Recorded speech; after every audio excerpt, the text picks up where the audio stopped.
Oh, we cute. All right. Y'all ready? Mm-hmm. Ready. Let me open up my. Ain't got no teeth. Mm-mm. That's why I ain't put no lipstick on it. Oh, It's the outtake part. Right. Doing all the jokes. Oh yeah. I just No, so anything. We cute. Boom, bam. And we got cute colors on. Mm-hmm. See, I can use that kind of stuff in the da. All right. Oh. Here we go. Let me quit playing with these. Okay. Welcome to another episode of Silk Sessions After. No, okay, let's start off. This ain't after hours. I do the same.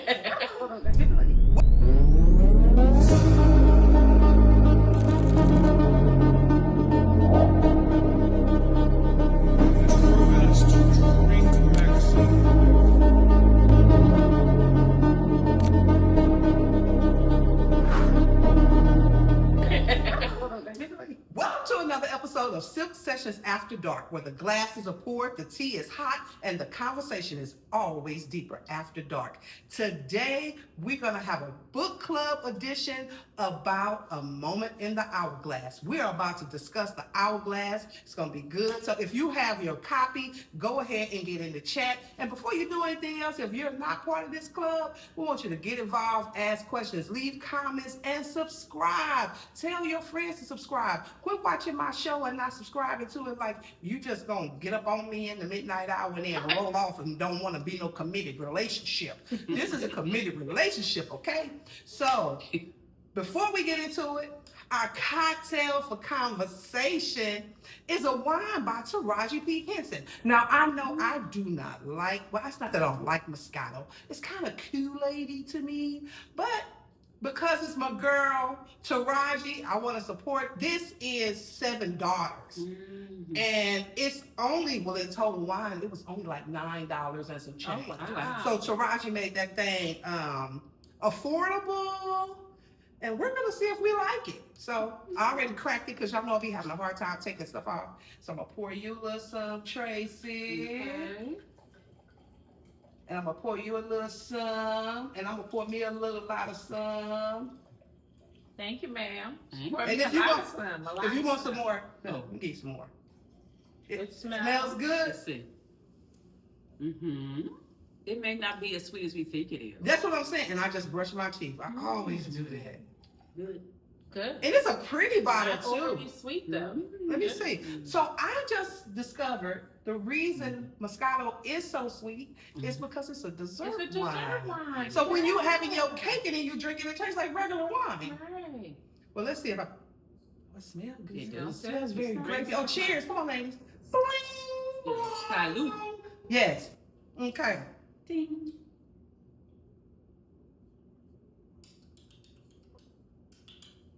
It's just pretty good. It's not overly sweet. It's not over. No. Yeah. Yeah. It's good. Okay, Taraji. Taraji, this is pretty good. Mm-hmm. And let me tell you something, Yeah. Taraji. I see you as one of my characters in this book when it goes to the theater. I know which one I want you to be. Okay. We'll talk about that as we get involved. Okay, All right. all right. Let me give me one more just sip of this. Me too. Before And then we're going to get started. Their glasses are bigger than mine. Mm-hmm. Okay, Taraji. It's good. Oh, I thought you finished that whole thing. Sorry. No. Ooh, girl. All right. Y'all ready?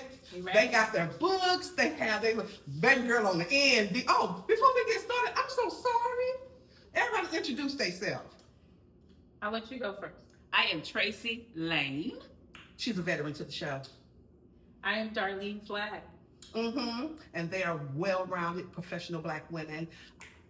I always lift up, never put down. Okay. So, and now it's time for the Hourglass breakdown. Okay. We're going to talk about first the prelude and chapter 1, because I tried to set the tone for the entire book in the prelude in chapter 1. Okay. What were your first thoughts when you read it? It's not going to be like a question answer. We just going to really conversate about it. Okay. What was Darlene? Come on, because let me tell you why I'm picking Darlene first. Because me and Tracy already did without telling the book, but today we spilling the tea. We're in choir rehearsal, and she taps me on my shoulder. that book was good. Because a lot of people, your friends, they will, if they purchase the book, they really just purchase the book to support. They're not really gonna purchase the book to read it. And then you don't ever really hear anything about it, but she actually read the book. She said, let me not tell the story. Go ahead, Darlene. So on a flight, I bought the book, and on a flight, I fly every week, so I need a good book to read. And I bought this book, and I started it, and I only had an hour flight, and I was like, I can't finish it. After reading the introduction and the prelude and the letter that was written to you, I said, I need more time to read this book. And I think it captured my attention from the beginning, and I shared this with her. Yes.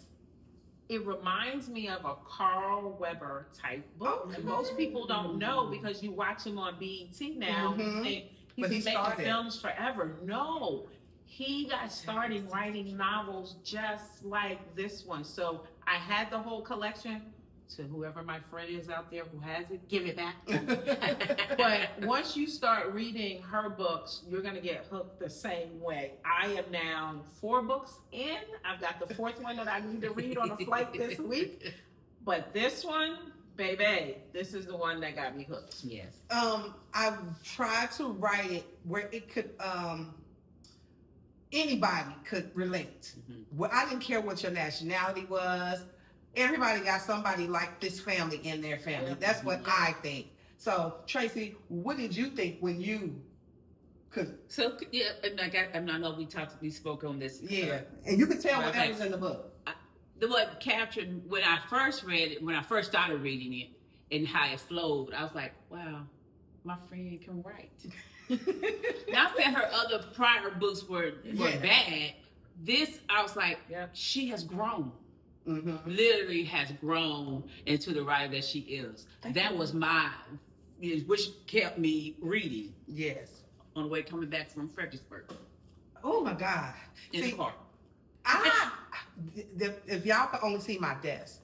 So that's where I sit down and write. So sometimes I'm there, and I think I'm having writer's block with the new book right now because I haven't sat at the desk to write.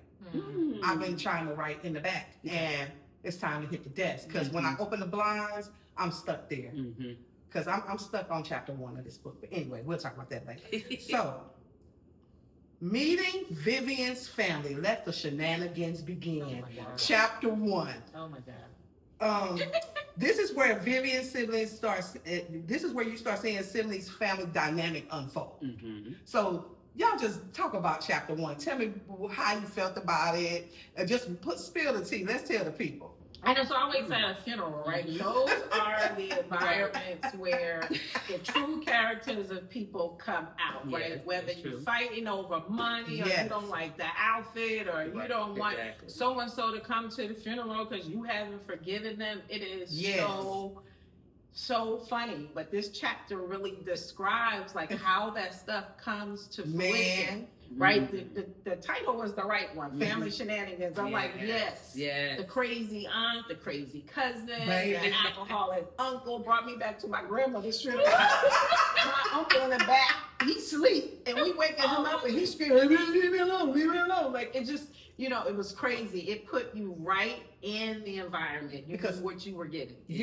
Everybody's family has seen. What about you, Tracy? Well, tell it. No, I mean, in my family, I have seen, but not in my particular family. Like when you see a family member just do all the over, like the auntie was really just over the top, and you're like, okay, now either you didn't make peace or you just put on a show, but you don't never know. You never know. But I think back like in my grandmother's funeral. It was pretty bad. I mean, we actually had ambulance, 911 was called. But it was really, it was sincere, like really grieving, trying to get through it. It was my aunt who was really grieving and everything to get through it. So, of course, the ambulance had to come. But, it like you said, every person can relate to this first chapter. Because how I started with the prelude, they don't know, we know. She's sitting in the limousine, Right. and she's reflecting. She's on her way to put her mom to rest, put her in the ground, right? But when she gets out the car, her ex-husband and her favorite cousin, or one of her favorite cousins, helps her to get out of the limousine. Yes. She's shaking it off. And when she gets out the limousine, the cousin say, man, get your mom, get your auntie. And she said, nigga, that's your job. That's your mama. That's your damn job. Yeah. It starts off very heavy, and then it's just hilarious. I tried to give it a really good balance because I cried so many times writing this book. That's how I ended up with The Night Shift at Hope Central. I needed something lighter because even though it ended on a high note, it ended really light.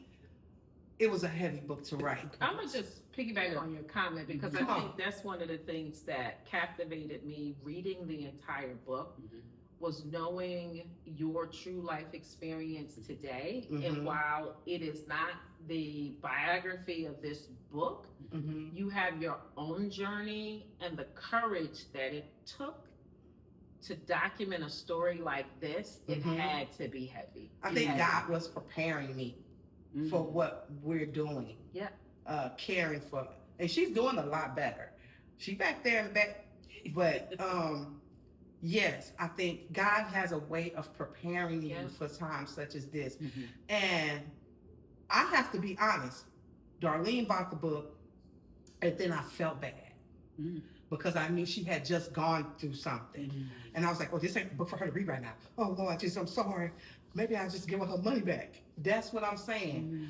But when she came to me and she laughed and she smiled and she said it was good, I said, okay, thank you, Lord, because I never want to make anybody feel any worse. You understand what their struggle. But let's talk about chapter 2. Oh, I don't need the book. I have notes. Oh, you got your lips. Time to Heal. Yeah. The ex-husband conversation. Ladies, let's talk about everybody's favorite ex-husband, Mr. Jaden LeDay. Do you feel like Phoenix and Jaden still love each other despite everything? Exactly. Mama had some voodoo going on. No, baby. I think maybe maybe his love was a little bit, because he stuck and he hung around and he stuck around. Even during the moment, the mother passing, I felt it was there with her, but probably not as much as it was, but she, well, I ain't gonna go into it. When we get there. We'll get there, we'll talk more on that. But, I think she's always loved him. And they lost their way somehow. Because this is in the notes. You know how she's the only child, right? So all the things he did for her, when it was finally time for her to do that for him, she was selfish. She was selfish. And later on down the line, she apologizes for being so selfish because she was an only child. And sometimes you think you're going to miss out, right, on things. So true love, you recognize it from the door, but take her position and posture, meaning like you just said, she's an only child. So she wanted to experience more, perhaps, of life. And so committing to him at a young age, when she realized she fell in love with him, she may not have gotten the opportunity to live the life that she desired, but Mama always knew. Baby. We're at chapter 1, everybody leaves. And she sits down in the house. It's so quiet that it's loud. And she starts to cry. And that man just picks her up. He picks her up, y'all. Puts her in the shower. He undresses her, puts her in the shower, but he is fully dressed. That's how you know he really loved her. Yes. Because she's vulnerable right now. Anything could have happened. But he kept his clothes on. So he's drenched in his clothes in the shower, holding her up while she breaks down and prays to God. Praise to God. I try to depict our black men. There's some foolish ones I write about. Don't get it twisted. But I'm going to always depict them as something better than what society predicts them. How did y'all feel about that part of the... I was like, oh, straight out of Mexico. No, I'm just kidding.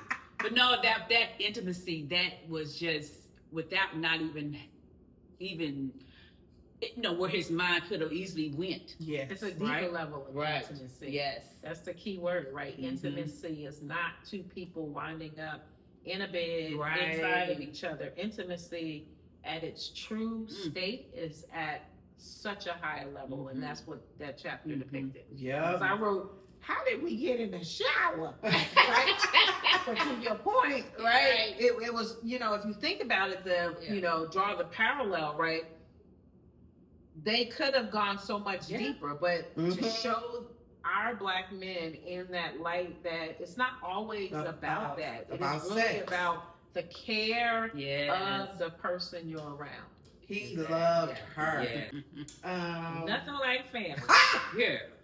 Woo! So this is where you get to see the full dynamics of the cousin relationship. So I wrote this. It's not true, but this is how close me and my cousins are, right? So I wrote the character of Farrah, Juanita, as my sister's personality. And I wrote, Wayne and Genesis as their brothers. Those are my aunt's sons. Okay. And so, in order to make us close, I wanted to use us all. I actually put their pictures in the book. The personalities match. Baby, let's talk about it. Let's talk about their restaurant. Girl. Okay, no, let's talk about Juanita first. Farrah, y'all go.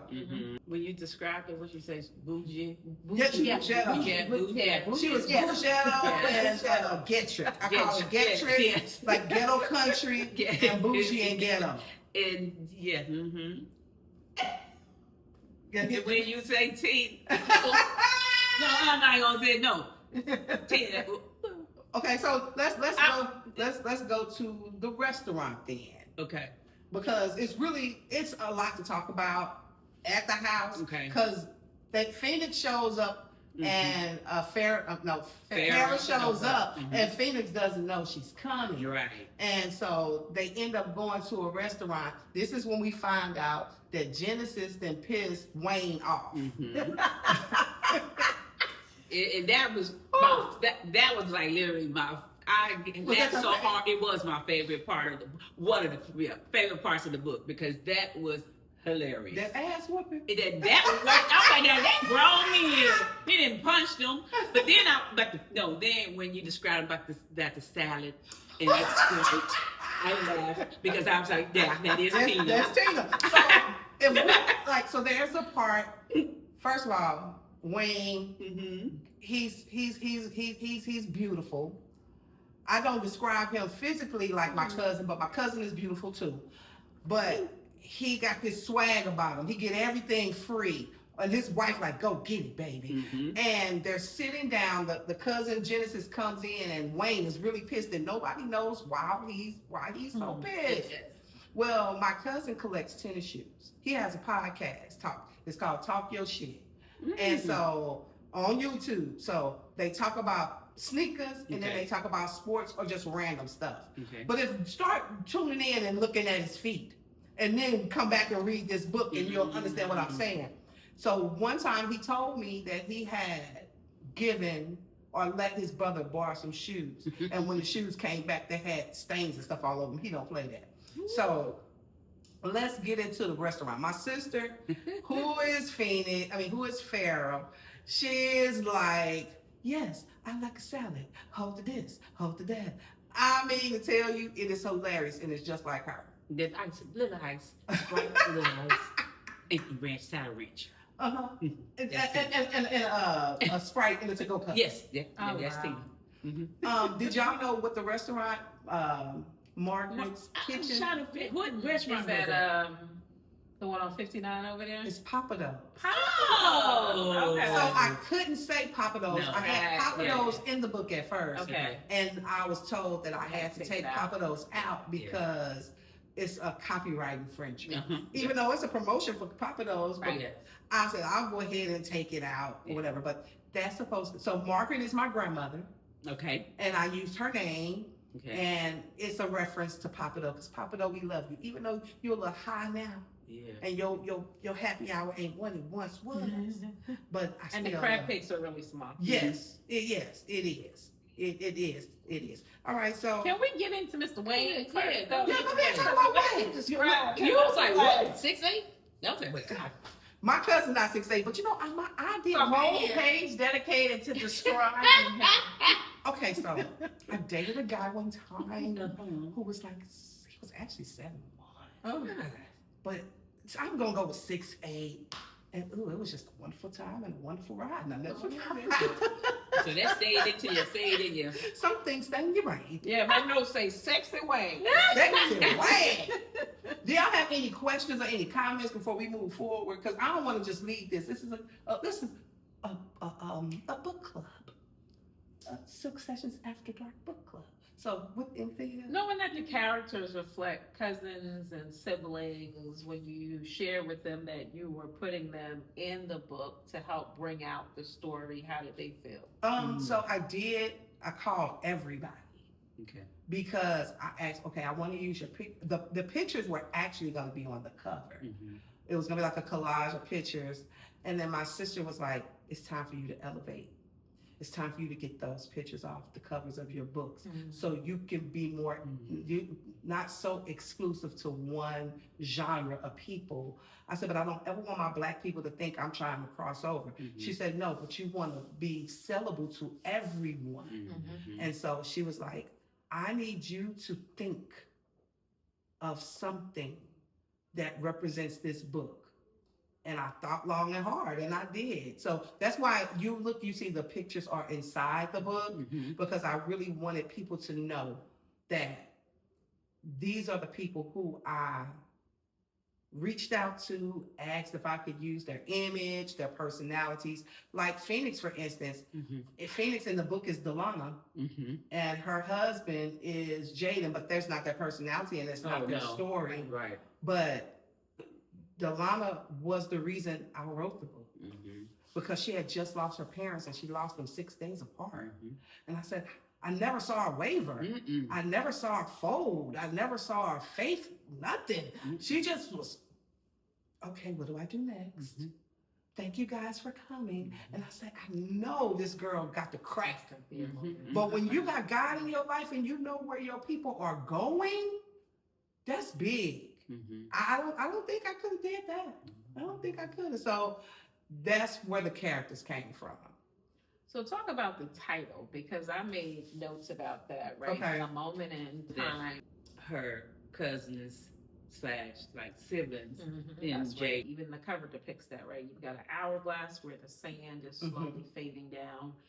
Most of them are set to an hour when you buy them in the store. And then when you really go through the book itself, it's really talking about an hourglass of a life. Yes. A lot of times we equate it with time, but this really talks about a life. How did you get to that title and describing what you wrote? Okay, so I have this saying, time waits for no one, not even time. The minute or the second we just lost, we'll never get it back. And when you start going through stuff, like I had a friend, Latane Bruce, and she passed, like just out the blue, she just passed. And we were just talking. I was up, getting ready, getting dressed. She's part of the reason I wrote the book too. I'm up, I'm getting ready, I'm getting dressed for work to go do her hair. And I get a text and I call her daughter back and her daughter tells me that she's passed. And I lost it. But you think about the sands that fall through the hourglass, right? And once that last sand falls, it's done. And when you think of our life, the top of the hourglass is when you're an infant. Yeah. That middle part of the hourglass is when you're going through your stuff, when you find who you are. You know, you probably 30 years old. You know what I'm saying? Because people say 50 is middle age, but what if you die at 50? Then middle age for you was 25. What if you die at 18? Because a lot of people don't make it past 18. Then middle age for you was 9. So the book is a reference. You see the girl at the bottom, That's Phoenix. And she's, she's asking God, what do I do with this life, with the things that have been given to me?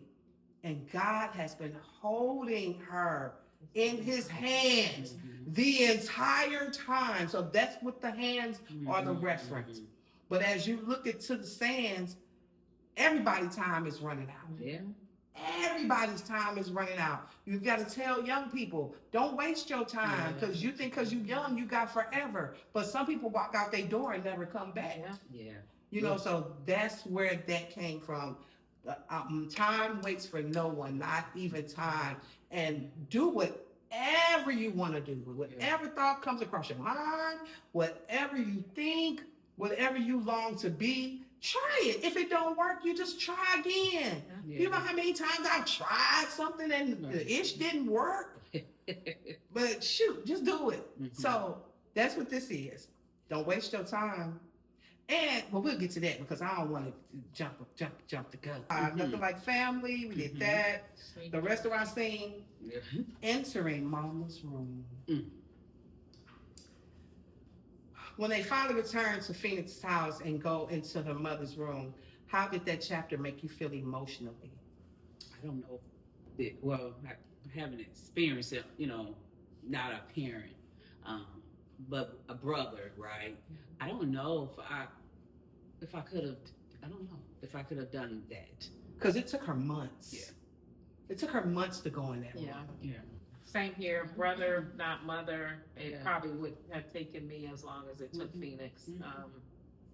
You accept, you move on, you plan the services, but that part is final closure. And I probably would have avoided it like she did, Like the plague. Yeah. She avoided like the plague. And I had a really hard time, but I was really proud writing that particular chapter. So we talked about this on the Momma and the Hourglass, introducing the book to the world without telling. But let's see. We'll be at chapter 5. 61. So chapter 5. 56. 56. Let's make sure we get the same numbers. Sometimes I be having You got the vision of. Oh yeah, it was 56. All right. So Darlene, you're very articulate. Okay. Let's find where they're going up the steps. Because I can't really paint the picture.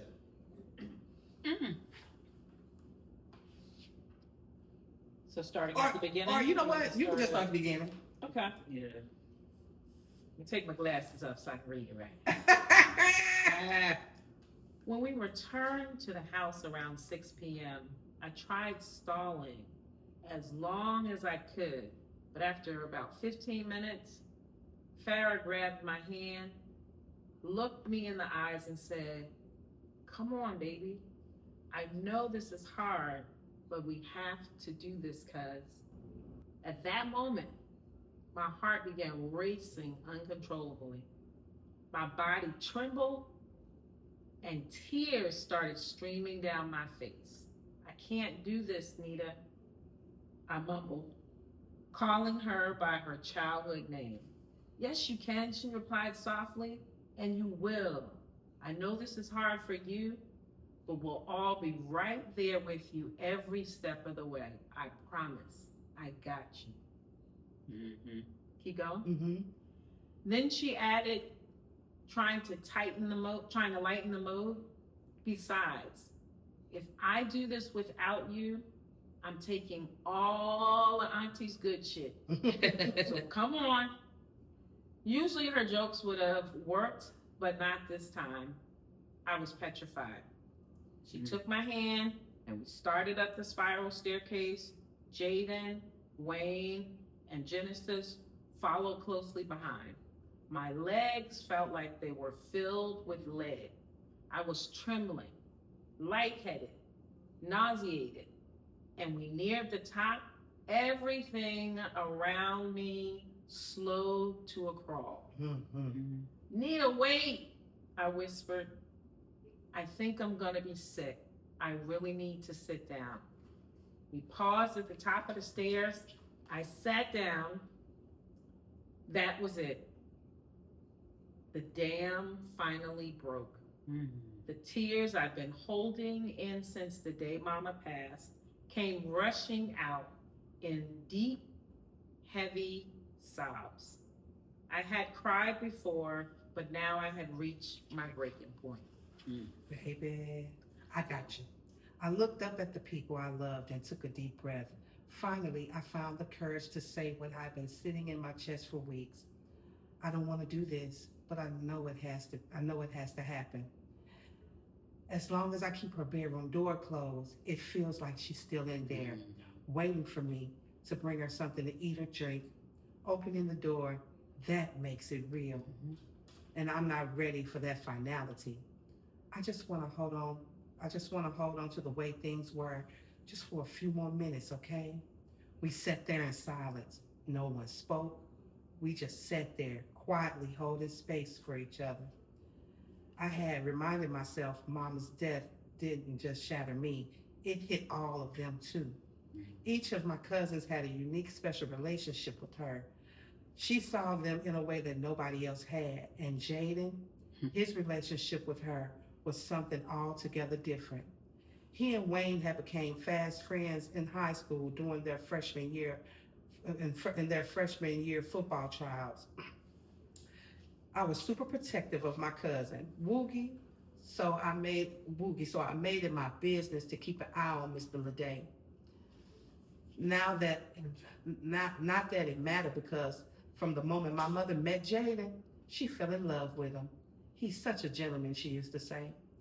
That boy's gonna be my son-in-law one day. Boy, how mamas know.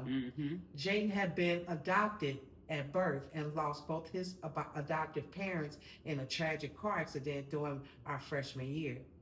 Since his adoption was closed, he had no way of knowing who his biological parents were. When the tragedy struck, our family didn't hesitate. We stepped in, made him ours, and made sure he never had to go through the system. He lived with Wayne, but was at my house all the time. Long before we said I do, he was family. While the rest of us played cards, he and my mom would sit and talk for hours. She became his mother that he needed, and now she was gone too. So, writing that had me boo-hooing. I'm talking like, okay, Mimi, take a break. Because on one hand, you got this girl who has lost her mom. On the other hand, you got these siblings who look to her more than an aunt, but a mom. Right. And then you got this boy, well, now he's a man, who has been in their life since maybe 14 years old, who is really family, and she took care of him too. And now she's gone. This boy done lost everything, and now he done lost his wife. Yeah. Now I understand why. Like I didn't write, but like the things changed as I wrote. I'm like, how am I gonna make him? What's the reason he's so vulnerable? What's the reason he's so loving? And then when I wrote The Top of the Stairs, it came to me how to do it. It was like, okay, you got to paint the picture and make him a foster kid. And that's how I came to that. That makes a lot of sense, because you don't think about it reading the book. Why is he so nurturing, loving, and caring? We talked about it in previous chapters, right? Putting her in the shower, you know, not taking advantage of her, but it was because the character really sought love. Yes. And if you give it in an unconditional way, you give it. You get it back. That's interesting how you came up with his story. Because the names actually changed as I wrote. So when I wrote Jaden, his name was Ron first, or LaRon.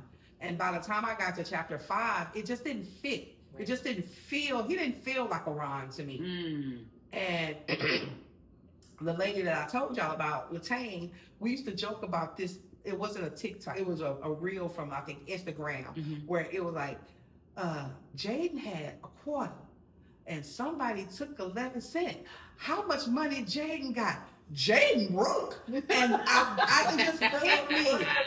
And I bust out laughing. And every time Latanya came to get her hair done, she would show me that video. And it was the same funny to her every time. And the way it brought me so much joy, I had to go through the whole manuscript and change his name to Jaden. Yeah. And that's how they got that name. So y'all want to say anything about that before we get into this box? But it was good that her cousins / like siblings and Jaden, they were all there to help her get through that. And nobody was anxious. Because you talk about, right, family shenanigans at the beginning. You got the crazy people in the family, but these cousins who became siblings were really supporting her through her trauma. Man, they held her down. Right. They held her down. They were like, you got to do this, but they also respected that she needed the time up to that point to do it. There could have been, Black families. Right. It's some money somewhere. It's a life insurance policy somewhere. Come on, speaking of money, let's talk about the money, because you can see that they're rich. Yeah. They got coin. But they finally get in there, and when they open the door, it gets light. Because her mother being who she is, she left all these little nuggets. So it lightened the mood. They started talking about, let's talk about the story when, and I'll tell you where I got it from, where the Genesis says, let's make this bed up, because Auntie wouldn't like this bed like this. Her room is pristine. Everything is in order. You could tell she's kind of OCD. And everything is color coordinated. Everything is in its place. Everything had a place. Even when her clothes in her closet, everything was labeled. And so Genesis says, Auntie wouldn't like this bed looking like this. And so they start making a bed, and they start telling this story about when Phoenix and Wayne got caught smoking cigarettes. That's good. Where you get that story from? Okay. Who was caught smoking cigarettes? Nobody got caught smoking cigarettes, but when my sister was a kid, you know how when you're a kid, your parents go to the meat market, and they had like soy burgers. That's when soy burgers first came out, frozen in the box. So my parents and my dad, my mom had just got back together, and so it was right before they moved here to Houston. The second time. And so they went to the meat market, and my sister went in the freezer and she cooked every burger in the box. Oh my God. Then she cooked, that's when sizzling first came out. Y'all remember that bacon sizzling? So she cooked all the sizzling, and she made bacon double cheeseburgers. She said she was making bacon double cheeseburgers for the whole family. And my parents was pissed, especially my daddy. And he said, okay, Linda. Sit down. I want you to eat every one of them. And she was like, all of this by myself? And he made her, and she was sick. I will never forget that day. And so I took that story and I just flipped it and elaborated on it. But that's where I got that from. So, and plus, we used to stay, so the neighborhood that I have them living in is in A-Leaf. And we used to stay on the street called Concho. So I made that a middle-class neighborhood, which back then it was middle class. And we used to go to the Stop and Go all the time. So my sister got in trouble at the Stop and Go one time. So I just was like, okay, that's where they're going to get the cigarettes from. And back then, community knew everybody. If your mama came to the store, they knew your mama by name. And if they didn't, they knew who she was. And so let's just break this down. They go to the store, they buy cigarettes. They may be 11, 12. I don't know how old they are. I don't even think I put it in. I'm not sure. But the mama comes to the store to get gas. And the clerk says, hey, I just saw your daughter and your nephew, and they just bought cigarettes, and I know you don't smoke. Community. And she made them go in the shed. She calls her sister, say, hey, our kids just bought cigarettes. The kids don't have no idea. Mama roll up on the kids. She know they at the gazebo. Because that's where we used to hang out as a kid. That's where we used to do our beatboxing. That's where we used to do our hip hop. So we're hanging out they're hanging out at the gazebo, and she rolls up on them, told them to come here. Roll the damn window down, y'all. You Negroes, you stink. Yeah.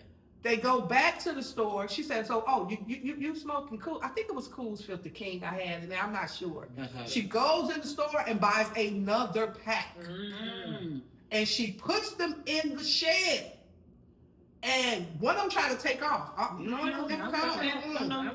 paint the picture. Yeah. And puts them in the shed and makes them smoke every cigarette. Every cigarette. And then sits the other two down because they're younger. Not much, but they're younger. If y'all ever decide to smoke cigarettes, you remember this. Yes. And so none of them, because of that, ever smoked cigarettes. Yeah. And that kind of broke the ice.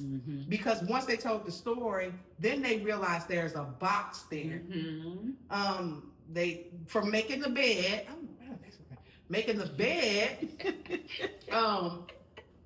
they go to the linen closet and there's the treasure chest.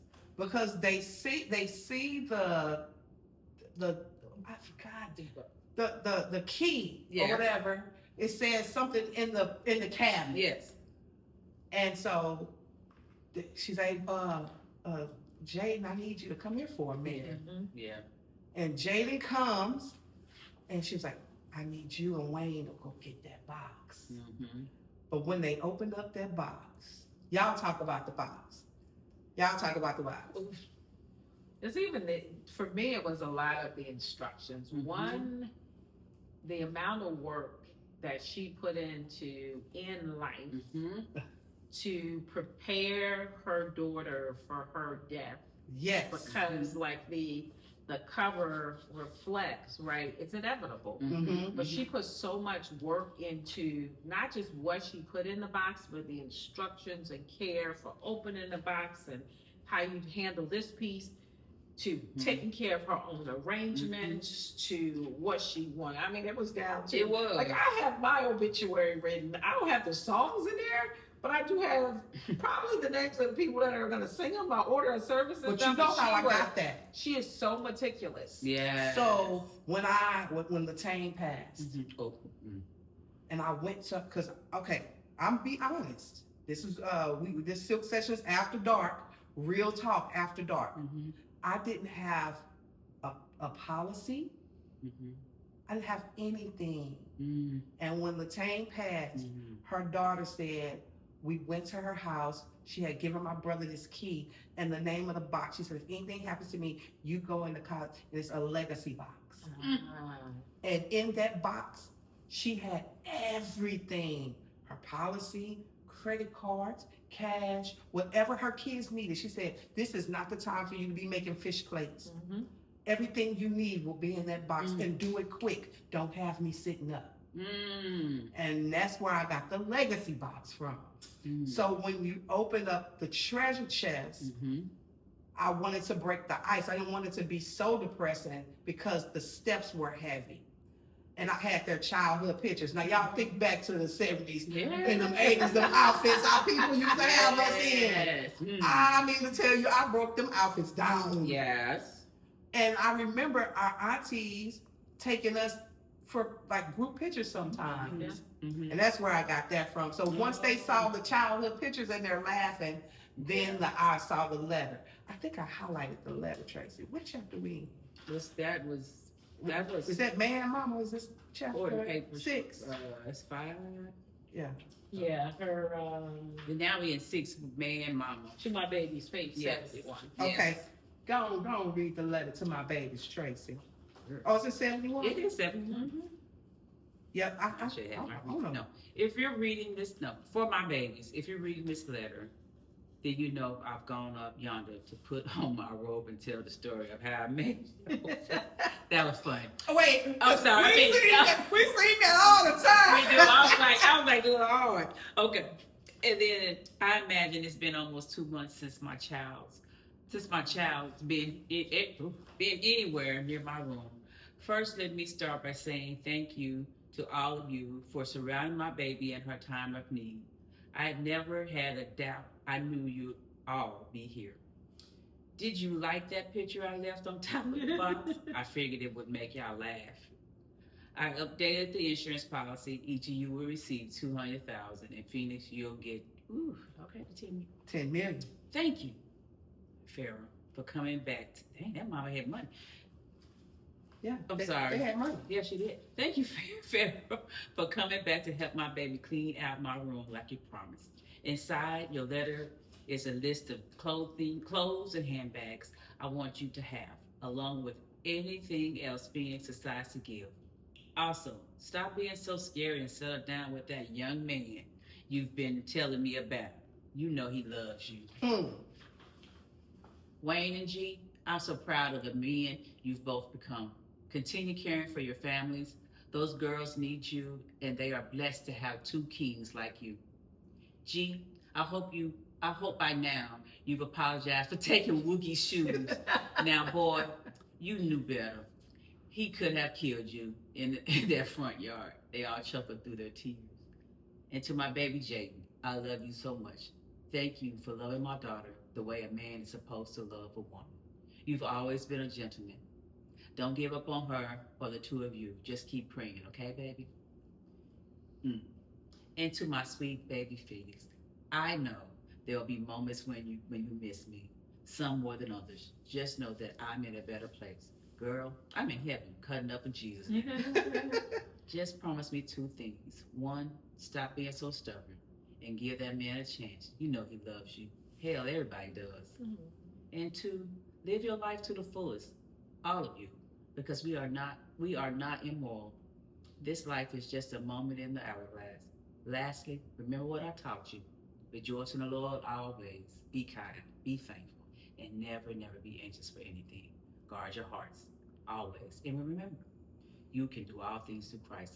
Love, Mommy and Auntie B. Baby. Yeah, that was a good letter. I said, we always hear about the negative things in black families.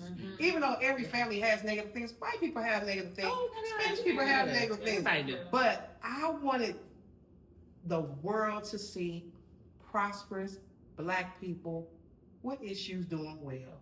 I'm never writing us broke, so y'all can hang that up. Even if they prostituting, they gonna be a rich prostitute.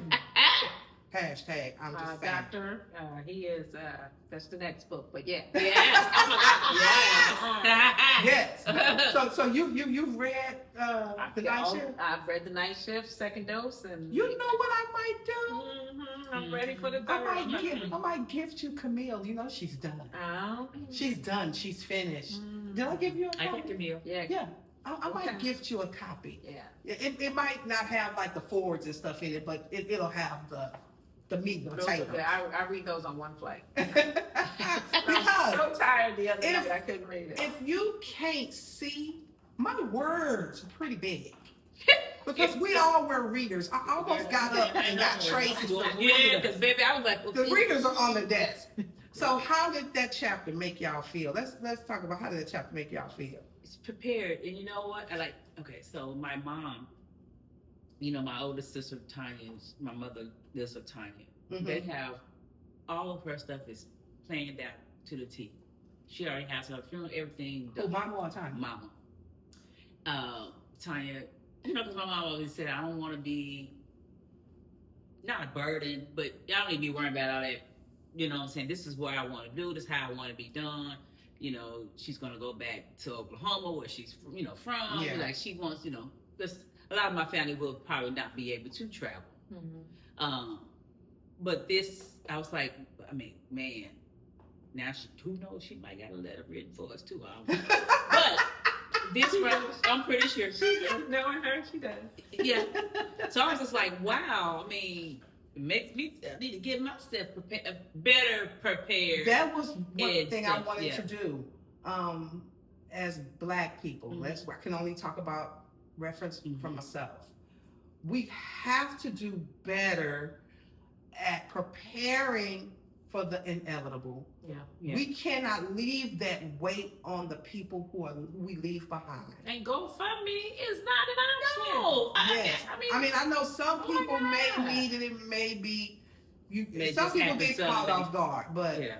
after seeing Latane, I'm gonna challenge that. you gonna challenge it. My grandbabies are 5, 4, and 2. We got to do better. They have life insurance policies. Oh, I even have what he grown. They're investments. Yeah. Use them as investments.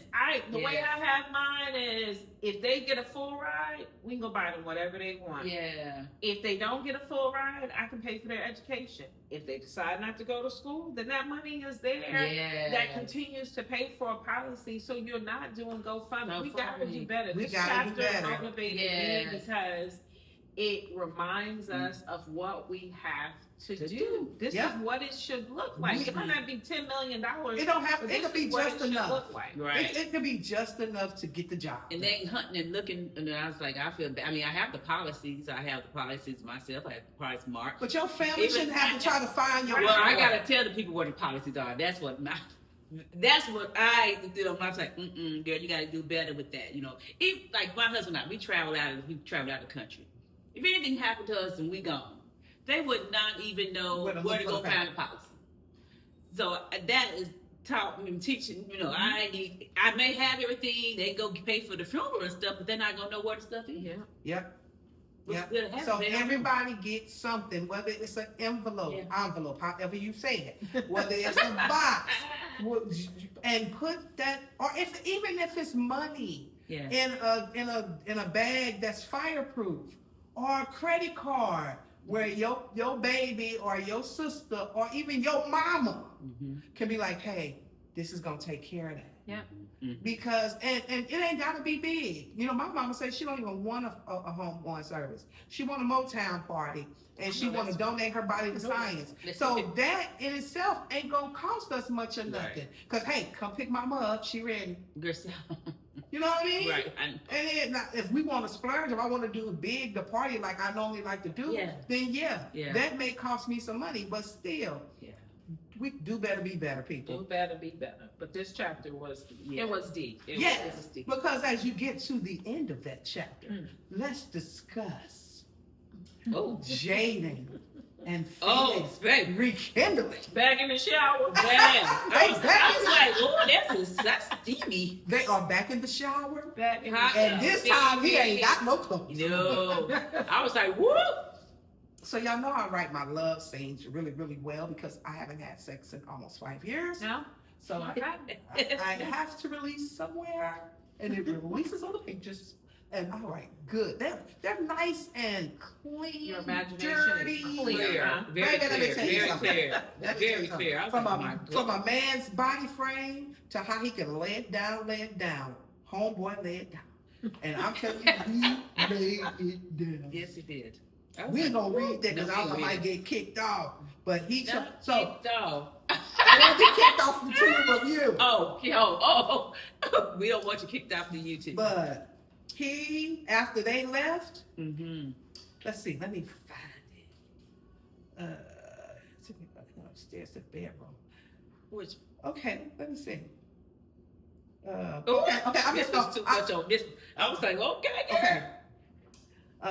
Thank you. Okay, so I'm gonna read a little bit, but I ain't gonna get into it, and then we'll discuss it. So, thank you all so much for coming. I said, my voice low and full. You don't know how much that means to me. I turned to Jade and you. There's no way I could have done this without you. Okay, so we're gonna rewind the tape. Rewind the tape. So in chapter 2, Jaden wakes up. No, she wakes up and Jaden's cooking breakfast. Yes. See, I told you I couldn't find my notes, but now I'm refreshed. Yes. So Jaden's cooking breakfast, and he sits her down and he pulls her close, and she was like, "Oh, it smells good. I made your favorite, pancakes, bacon, and eggs. Now, pancakes, bacon, and eggs is my favorite." Yeah. So he was like, "You need to eat," because he notices she's just playing with her food and she's getting thin. And she can't eat. And he pulls her in and he says, "Look, I will be here for you whether we are together or not." Yeah. He said, "You need to eat or you are going to fade away." He said, "I told you, for better or for worse." Yes, true. That touched me when I wrote it. Yeah. And then she was like, I ain't your wife no more. No, you're more than that. You are my best friend. Now eat. Mm-hmm. So he's been in the shower with her fully clothed. Now he's trying to give her nourishment back to health. Mm-hmm. But this time, ain't no clothes on in the shower. No, I know. Come on, there's no way I could have done this without you. Okay, without the four of you. We exchanged hugs and said goodnight. I looked at Jaden again. I'm emotionally drained. I'm just gonna take a shower and go to bed. Mm-hmm. He said, what do you want me to do with the trunk? What do you want me to do with the trunk? He said, oh, leave it in the theater room. Because they moved, they figured her mama was a lot. Mm-hmm. So she said, move the trunk to the theater room, and I'll get to that at another time. Yeah. So now they've all sat in the theater like it's a movie reading all this stuff. Okay, back to you, Bob. I'll deal with that tomorrow. Is there anything else I can do for you, baby girl? He asked in a soft voice. Yes, she whispered. Sleep with me tonight. I don't want to be alone. Come on, read, Tracy. Just till I get to the sticky icky. I don't want to be alone. You sure? I'm certain. He took my hand and led me upstairs to the bedroom. We hadn't shared a bed since the week after Mama passed. But tonight, I needed him, not just as my friend, but as my husband.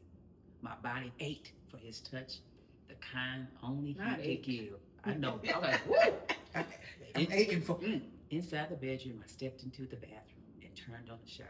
The sound of rushing water filling the space. Are you going to join me? I asked, my voice soft but sure. He didn't answer. He didn't have to. The way he looked at me told me all I needed to know. This man knew me, my body, my heart, my mind. And when he touched me, it wasn't just physical, it was spiritual. He unraveled me. Baby, let me tell you something. When I be writing, I say, Lord, I need another word. No, not word, because I said, Lord, Lord, I don't need another word. I'm like, Google, I need another word for this word. Baby, let me tell you something. You kids know nothing about a thesaurus. Because back in the day, you had to have a thesaurus to come up with these other scenarios. Now, if you're tired of the word screen. Yeah. Now you can just go to Google, put the words, give me another word for this, and maybe it'll unravel fit just fine for me. Come on, Tracy. As I turned to check the temperature of the water, he reached for me slowly, helping me undress. Then instead of leading me into the shower, he pulled me gently into the bed. I don't know if I need to say that. We'll pause. Yeah, we're going to pause. We're going to pause on that one. You got to buy. Oh, no, I'm going to say this last line. Right. He pulled her gently to the bed and said, I want to taste you first, he whispered. Oh, that's baby! You sure can. Let me get a drink. So tell me how y'all felt about that. It felt like as I was in this scene. Sure. And that's why I said, if you got a man, let me turn my. If you got a man, you're gonna need him after you read chapter 6 at the end, because it gets thicker than a snicker. Yeah. Up in that piece, and it's not raunchy. It's not. Well, it's kind of dirty, but baby, it's done with. It's done with taste. It's done with taste. That's true. Yeah. All right, so let me see. We got chapter. What's chapter 7? Love don't just feel it heals. Oh, this is when they make up, and this is where she says, "I'm so sorry." Mm-hmm. This is when we found out the reason they split. He had some issues and some technical difficulties, and he started drinking. And so, as you know, when they went to the restaurant, he didn't really drink. He didn't. He was a designated driver. He was a designated driver. And as you read the book, you understand why she had a little PTSD from him drinking. Yes. It all kind of ties together because, I see why she kicked him to the curb. She had a little PTSD. You know, she had a little PTSD because her father drank. And it was something her father did that traumatized her. And then when you get chapters in, a couple more chapters, Yes. keep reading the mother letter. Yes. And then she finds out the mother's story about her grandfather and the drinking. So we're going to wrap right here. because we're going to continue next week, continuation. But I want y'all to go and get the book so next week y'all can be caught up with us, all right? So when we come back, we're going to jump into, let's see, chapter 7 or 8. So, because we don't have to do every single chapter. No. But we're going to jump back in at chapter 9. Okay. Awesome. Chapter 9. So this is Silk Sessions After Dark, where the glasses are poured, the tea is hot, and the conversation is always deeper after dark. I want y'all to tune in next week. I love you guys. Bye.